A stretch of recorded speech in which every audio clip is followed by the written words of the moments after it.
حاضرین و سامعین السلام علیکم۔ کہانی سنو چینل میں ہم آپ کو خوش آمدید کہتے ہیں۔ پیارے دوستو، ہمیں اپنی روزمرہ زندگی میں بہت سے مسائل اور مشکلات کا سامنا کرنا پڑتا ہے، اور ان مسائل کی بدولت ہماری معاشی، معاشرتی اور ازدواجی زندگی پر بے حد منفی اثرات مرتب ہوتے ہیں۔ لیکن اللہ کریم نے مشکل کے ساتھ ساتھ آسانی بھی رکھی ہے، اس لیے ان مشکلات کا حل ہمیں قرآنی آیات اور ذکر الہی کے مخصوص طریقے سے ادا کرنے پر مل جاتا ہے۔ آج ہم آپ کو ایسے وظائف کے بارے میں بتائیں گے جن کو ادا کرنے کے بعد آپ کی مشکل یقیناً حل ہو جائے گی انشاءاللہ۔ طلاق کے علاوہ کن چیزوں یا کاموں سے نکاح ٹوٹ جاتا ہے؟ پیارے دوستو، ہمارے ہاں عموماً یہ سمجھا جاتا ہے کہ شوہر صرف اپنی زبان سے طلاق کے 3 لفظ کہہ دے تو طلاق ہو جاتی ہے، نکاح ٹوٹ جاتا ہے، اور میاں بیوی کا ایک دوسرے پر حق نہیں رہتا، جبکہ حقیقت اس کے بالکل برعکس ہے۔ آج کی ویڈیو میں ہم آپ کو بتائیں گے کہ طلاق کے الفاظ کہہ دینے کے علاوہ ایسے کون سے کام ہیں جن سے نکاح ٹوٹ جاتا ہے۔ امید ہے اس ویڈیو سے آپ کے بہت سے شکوک اور شبہات دور ہو جائیں گے۔ زوجین میں سے کسی ایک کے انتقال سے زوجیت کا تعلق ختم ہو جاتا ہے، اسی لیے شوہر کے لیے اپنی فوت شدہ بیوی کے انتقال کے بعد اس کی بہن سے نکاح کرنا جائز ہوتا ہے۔ اگر میاں بیوی باہمی طور پر اس بات پر راضی ہو جائیں کہ بیوی شوہر کو کوئی مالی عوض دے گی، جیسے اپنا مہر معاف کر دے گی، اور شوہر اس مالی عوض کے بدلے میں بیوی کو اپنی زوجیت سے آزاد کر دے گا، چنانچہ شوہر کے خلا دینے سے بیوی پر طلاق بائن واقع ہو جائے گی۔ طلاق بائن سے مراد وہ طلاق ہے جس میں بیوی شوہر کے نکاح سے فوراً نکل جاتی ہے۔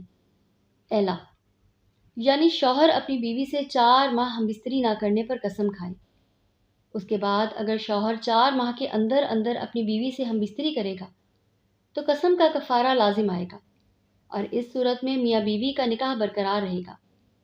لیکن 4 ماہ ہم بستری نہ کرنے کی قسم کھانے کے بعد اگر 4 ماہ تک حقوق زوجیت ادا نہیں کی تو بیوی پر طلاق بائن واقع ہو جائے گی۔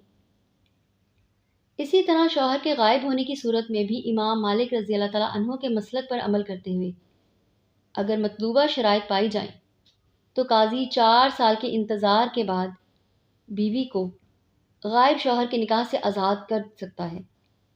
ارتداد یعنی زوجین میں سے اگر کوئی بھی دین اسلام چھوڑ دے معاذ اللہ تو دونوں کا نکاح ختم ہو کر دونوں میں علیحدگی واقع ہو جاتی ہے۔ اگر معتبر گواہوں کی گواہی سے یہ ثابت ہو جائے کہ میاں بیوی دونوں آپس میں رضاعی بہن بھائی ہیں تو نکاح ٹوٹ جائے گا اور قاضی دونوں میں تفریق کر دے گا۔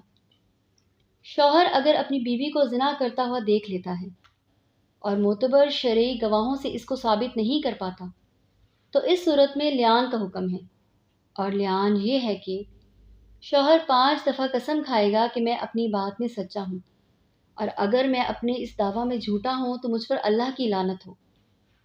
اسی طرح چونکہ بیوی کی بدکاری کی تہمت پر شرعی نصاب گواہی مکمل نہیں بلکہ صرف شوہر کا دعویٰ ہے، اس لیے بیوی کو سنسار نہیں کیا جا سکتا، یعنی حد زنا جاری نہیں کی جا سکتی۔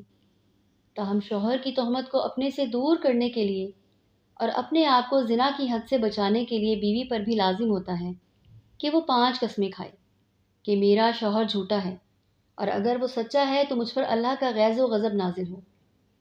اگر دونوں میں سے کوئی ایک بھی قسم اٹھانے سے انکار کر دیتا ہے تو اس پر حد جاری ہوگی۔ شوہر اگر قسم کھانے سے انکار کرتا ہے تو اس پر حد قذف جاری ہوگی، یعنی 80 کوڑے لگائے جائیں گے، اور اگر بیوی قسم کھانے سے انکار کرے گی تو اس پر حد زنا جاری ہوگی، یعنی اس کو سنسار کیا جائے گا۔ مندرجہ والا طریقے سے زوجین میں لعان جاری ہونے کے بعد، یعنی اگر دونوں ہی قسم اٹھا لے تو آپس میں ازدواجی تعلق حرام ہو جاتا ہے اور نکاح ٹوٹ جاتا ہے۔ امید ہے آج کی ویڈیو میں آپ کو نکاح ٹوٹ جانے کے بارے میں اہم معلومات میسر ہوئی ہوں گی، اور جو شکوک و شبہات آپ کے ذہنوں میں پنپ رہے تھے ان میں کسی حد تک کمی آئے گی۔ اللہ ہم سب کا حامی و ناصر ہو، آمین۔ امید ہے کہ آپ کے لیے یہ ویڈیو بہت کارآمد ثابت ہوں گی۔